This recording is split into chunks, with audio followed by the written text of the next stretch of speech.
আপনারা জানেন গত কয়েকদিন আগে বাংলাদেশের একজন বারবার নির্বাচিত এমপি মারা গেছে। আমাদের কুষ্টিয়া ঝিনাইদহ কালীগঞ্জ থানার এমপি 4-5 বার তো নির্বাচিত হয়েছে।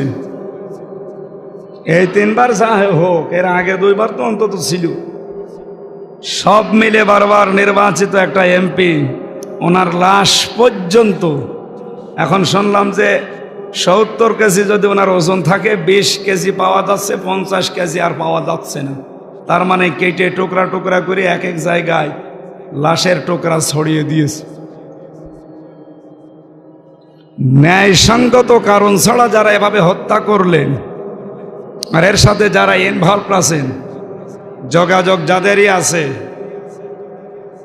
তারা কবিরা গুনায় লিপ্ত। যাকে মারলেন এ লোকটার স্ত্রী, সন্তান, মা বাবা, এদের কাছে আপনি মুক্তিপণ দিয়ে মাপ পেতে পারেন, তাছাড়া মাপ পাওয়ার কোনো কায়দা নেই। এই কথা বলছেন আমার? আপনাদের এখানে যিনি দায়িত্বে ছিল ওসি প্রদীপ, আমার সাথে ছিল কয়দিন। আমি একদিন বললাম, স্যার আপনি হুজুর দোয়া করেন।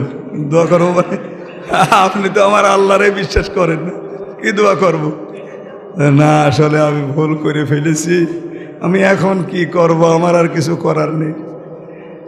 মানে বিচার বৈঠক যেটা আছে জেলখানার ভেতর, ওই জায়গায় বড় বড় আসামি যারা, তাদেরকে ডাকে। ওনারে ডেকেছে, আমারও ডেকেছে, যে বসতে দিয়েছে আবার ওনার পাশে। কানের কাছে মুখ নিয়ে বলছিলাম যে আপনি তো বহু ভালো ভালো কাজ করেছেন। এখন লোকটা আফসোস করে, এখন আফসোস করে লাভ আছে? তো ফাঁসির আসামি। আমি বহু মানুষকে এভাবে আফসোস করতে দেখছি ভেতরে, কিন্তু আর লাইন নেই তো। যার ফাঁসির অর্ডার হয়ে গেছে, এর যদি যাবজ্জীবনও আসে, 30 বছর জেল খাটা লাগবে। ওর জীবন আর কি থাকবে বলেন? ওনার বয়স কমপক্ষে 45 থেকে 50 বছর ওসিফ দিবে। 50 বছর ওনার বয়স। এখন যদি ফাঁসি নাও হয়, 30 বছর জেল খাটা লাগে, ও 80 বছর বয়সে বের হবে, কি করবে সে?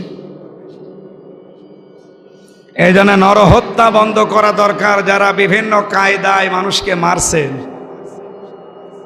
ঝিনাইদহ জেলার বিশেষ করে এই কালীগঞ্জ সদর থানা, কটসাদপুর আর মহেশপুর, এ সমস্ত থানাতে বহু মানুষকে বিনা কারণে অনেকের ইশারায় মারা হয়েছে।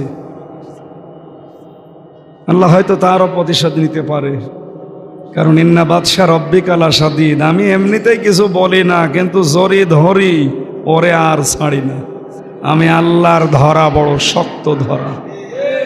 এই জন্য আজ যারা বৈধ অবৈধ দেখা দেখি নেই, বিভিন্ন কায়দায় মানুষ সাফ করার চিন্তায় আছেন, আমি আর নিচে নামলাম না, আপনি থামেন। এটা কবিরা গুনাহ। কি গুনাহ?